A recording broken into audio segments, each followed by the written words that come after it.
Hey Yelly Group, I know it's been a while since you've had a book, but here you go. Here's your next one. This one is called The Worst Day of My Life. It is written by Bill Cosby and illustrated by Burnett P. Honeywood. This is a realistic fiction book. It is a book about a little boy who thinks he's having the worst day of his life. And we're going to find out what it ends up. Does it really end up being the worst day of his life? Before we get started, let's go over a few vocabulary words. One of them is polite. When you're around adults, you might hear your parents say, please be polite, which is basically using your manners, saying please and thank you, and doing what is expected of you. Another vocabulary word is gentleman. Usually meant to be referred to as older men.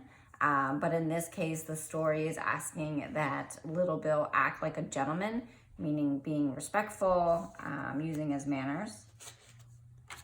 The next one is miserable. That word meaning just being grumpy, having a really bad day. Sometimes you might feel miserable. And then the last word is daydreaming. That's when, like when you're staring off to space sometimes and you're just like, it looks like you're staring at the wall and you're not really doing anything.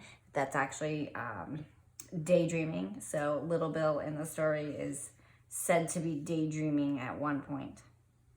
For this part of the book, this book is a little long, but the chapters are kind of short. So what I decided to do this time for you guys is I'm going to have you read chapter 1 and 2. And I want you to think about, why does little Bill think this will be the worst day ever? And as you're reading, there's a lot of dialogue in this book. So I really want you to make sure that you're keeping track of who is talking. Sometimes the author in this book doesn't say, said little Bill or said his mom. So you're really going to have to pay attention to who is talking. All right, chapter 1 and 2 of The Worst Day of My Life.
All right, so that was the end of chapter 1 and 2.